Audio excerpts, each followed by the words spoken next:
foliage can turn yellow for various reasons, but what's important is how we investigate the issue and fix it. And that's what I'll be talking about today.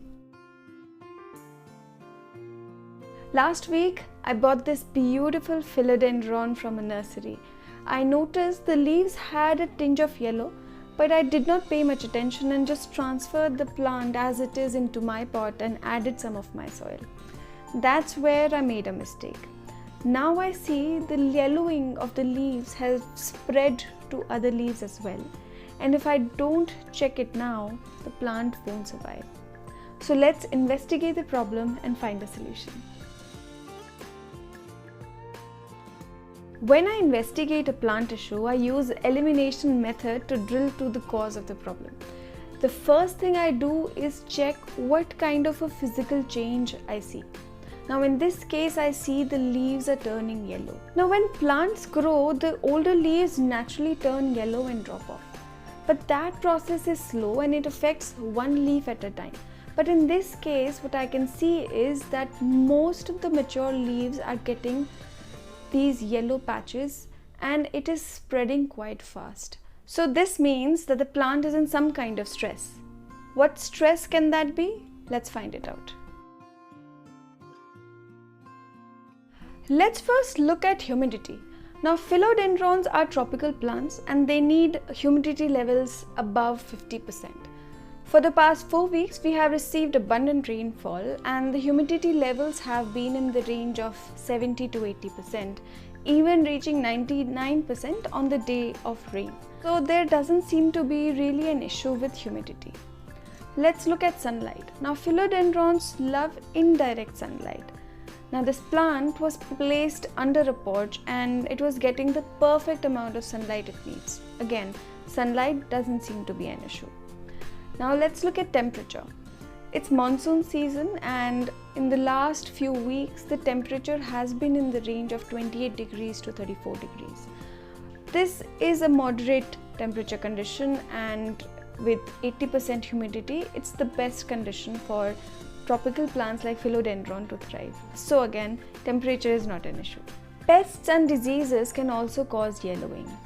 If I look at the undersides of these leaves, I don't really see any pest and I don't see any kind of fungal infection either, which is quite common in the monsoon season. Overall, the leaves are looking healthy. So this yellowing could be due to deficiency of certain nutrients. This means that perhaps the root is in some kind of stress and we'll have to investigate that. Another thing to consider in this case is travel shock. I know that this plant was grown in a nursery which could have been in one of the tropical locations like Pune, Bangalore, Kolkata or Kerala. The soil in these locations are usually clayey, specifically when we talk about nurseries. So the plant has traveled a long distance, there has been change in location. It has undergone change in weather conditions and even the daily care routine. So this plant must definitely be suffering with some kind of travel shock or transplant shock.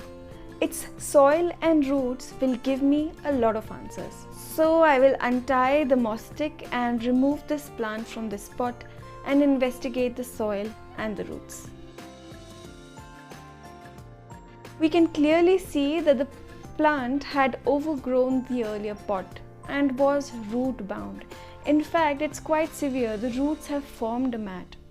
Now, because of this gnarly condition, the roots have not been able to supply nutrients to the plant, and this could be the primary reason for yellowing of the leaves. Had the roots been dark brown or squishy to touch, it would have been a big concern of root rot. But here we can see that the roots are a healthy white, and also the root system is quite extensive.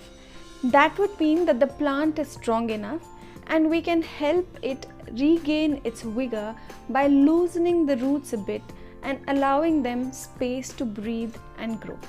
The next thing I see is the soil is heavy clay, as I suspected. See how when I roll it, it forms a small ball, while a porous soil, the one that I have, does not even form a lump. This implies that the soil has a tendency to retain water and turn gooey. And by doing so, it suffocates the roots and it will in future create a situation of root rot. Most of the plants in a nursery are planted in such heavy clay soils. Should you find your plant in a similar situation, go ahead and change its soil and repot it. But make sure you're doing that only in the monsoon season when the weather is moderate and the plant can survive this rehabilitation program. In order to change the soil, I'm going to dip the roots of this plant in a tub filled with water and gently pry the soil away from the roots. This will cause limited physical damage to the roots.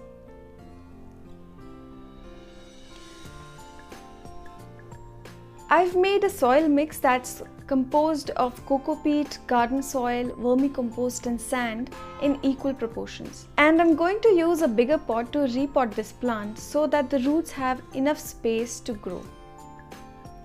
Few things that you must keep in mind after repotting. Number 1, water the plant thoroughly after repotting.